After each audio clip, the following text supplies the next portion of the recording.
Good morning and welcome back to my garden. My name's Lacey and we are gardening in Zone 9B, Central Florida, the Tampa Bay area.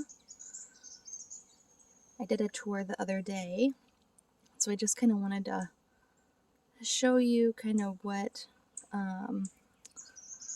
we were up to this past week on the garden. I got a ton of free mulch from a local tree company. They were cutting down a tree in the neighborhood, so they dropped the chips off, and that's what all of this is in here. I didn't quite make it all the way through the garden pathways, but I got the cut flower border all done.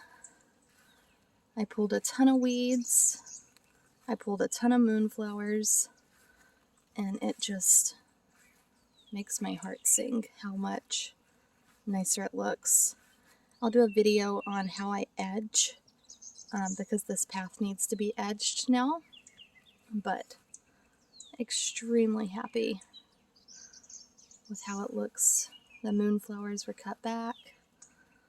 The climbing rose can breathe again and go up the trellis. I had debated on whether or not I wanted to let the moonflowers travel and go up the trellis, but in the end, I think I want this rose to be the main star, along with the honeysuckle. So I'll go in and show you the beds. We cleared out a bunch of beds. When I say we, I mean I. There's no we in this game. I do the gardening, which is fine. A quick stop at the zinnias because they look so good. And a freshly mulched space just really sings to my heart. These are the cut and come again variety of zinnias from Botanical Interest, and they are just, they're just so pretty. So in this bed, we had weeds, and so there were weeds in this bed. So I just top dressed it with some raised bed mix. I will find a picture of what we used. It's just what Lowe's had that was peat free. And once we go to replant, I'll come in here with some Espoma Garden Tone and amend that some more. But this is just a top dress. Whenever I take something out to replant it, I just add in a little bit more raised bed mix. It's just the most cost-effective way, in my opinion.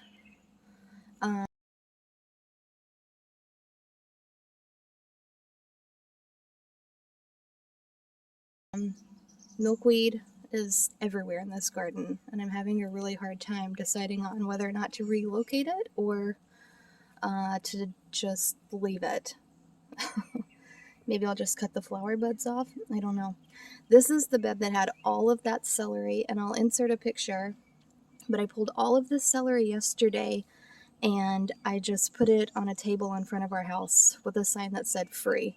And about quite a bit of it got snatched up. So that was really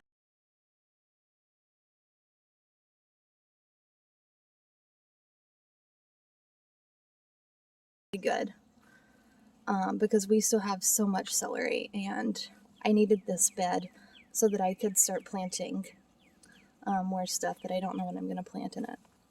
Here's more milkweed. It's just obnoxious. Over here in this bed is where we had the purple onions were along the side, and I also removed all those, and those went out to the free pile, and I kept a few for myself. Let's see here. This is my pepper bed. I need to stake the one little one, but I am extremely proud of this bed because these are peppers that I started from seed. Like, literally, I popped a seed in the ground, and they grew, which is so exciting. But the only bad thing is I don't know what varieties they are, so I'm just kind of waiting until they mature so that I can see.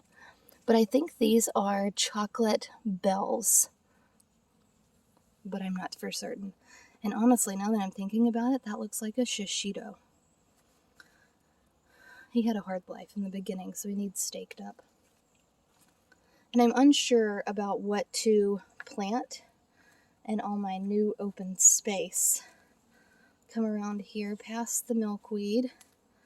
Here's another one, yet again. I'm wondering if this is a bell of sorts.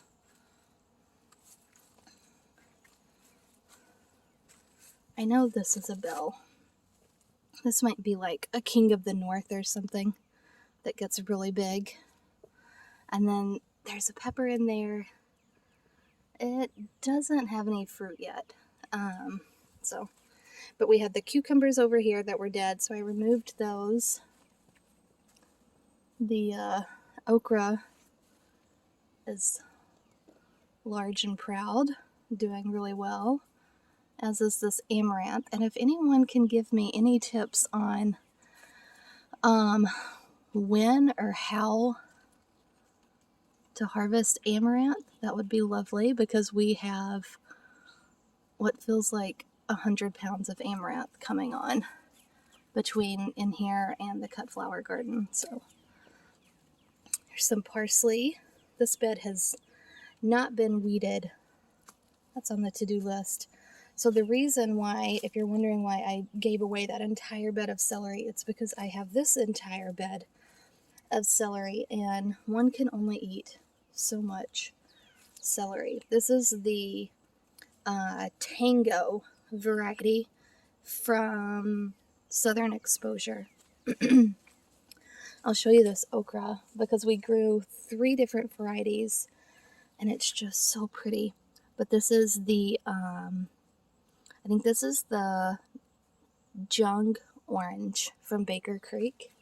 And then we have Okinawa Pink back here, I believe. I can find a little one. There's one. Just the cutest little okras. So if we walk over here, so Florida's gardening season is a little bit different. We actually take our summers off. There's really not much we can grow in the summer. Okra, obviously. There's some like cowpeas, southern peas that we can grow. Herbs you can continue to grow, peppers, eggplant. But aside from that, that's that's kind of about it. And that's kind of about all that I have growing in my garden. These are poblanos, and I think I'm just going to let them ripen on the plant, and then I will dry them. Here is more, this must be the Okinawa Pink. And it's interesting because this okra gets more sun and the colors are more vibrant, which, I mean, makes sense. But isn't that just beautiful? And then here is an okra flower. And okra is in the hibiscus family. And they are just, in my opinion, the most beautiful plants. Over here, I cleaned this bed up. So you can see this insane eggplant right here. And this is a tomato that I got from Azure Standard that's doing well, surprisingly. I just put a cage around it. And then I've got some peppers in cages, and I don't know. I think that one has a tag. I think that might be a bell. Yeah, that's a bell of some sort. But the moonflowers were encroaching, so I had to cut those back. And then this bed, we harvested all of our carrots, and I pulled out the cucumbers that were mostly dead. So this bed is available for planting. And then we're just left with some, this is a chocolate habanero, and then the others are a bell of some sort. So you can see the moonflowers got a serious hack job because I couldn't even walk through this path. And this bed, we had green beans in here, but they just weren't flourishing. And I think they were just looking kind of sickly. So I removed those. Now I cut the moonflowers back so the tomato can breathe. These 1, 2, 3 also came from Azure Standard. And it's just an experiment to see how tomatoes do this time of year. Oh, good. We got a bottle rocket from last night's fireworks. I don't know about you guys, but IHATE fireworks. So I, along with the dogs, was just kind of a hot mess last night. Here is more okra. And you can see, I mean, these plants are, I guess 2.5 feet tall, but they start producing really early. So as they get bigger, they will just continue to produce. I think this is the jung orange. It's just so pretty. It does cook up green. Not that it really matters. And then I've got a cucumber. I didn't pull it because it looked somewhat healthy. And then we've got some peppers over on this side, but the beds just look so nice and tidy. I'm debating on planting some things now or waiting until, waiting a month or so and starting my fall crops. I think I showed you guys in the last video, but typically the peanuts grow underneath the soil. I'm just going to poke that one in, but ooh, got some ants on caterpillar action. All right. I'm down for that. You kill that caterpillar. Anyhow, but you can see these are the peanuts that they just shoot off of these little tendrils that the plant throws out. And peanuts are just the coolest vegetable. Here's a peanut flower. So if you do have a long growing season, peanuts are definitely one that you should give a shot. They're just so cool. I think they're a 120-day variety or crop, but they're just really cool looking. And then these are the zipper peas. They're just neglected. Don't judge me. The fennel's going to seed. And that's it. I just wanted to give you guys an update on the raised beds and what they look like all cleaned out. And if you are gardening in Florida, Central Florida, and you have some tips on what I can grow now that would be finished by the time I get ready to plant my fall crops, let me know in the comments below. Thanks for watching.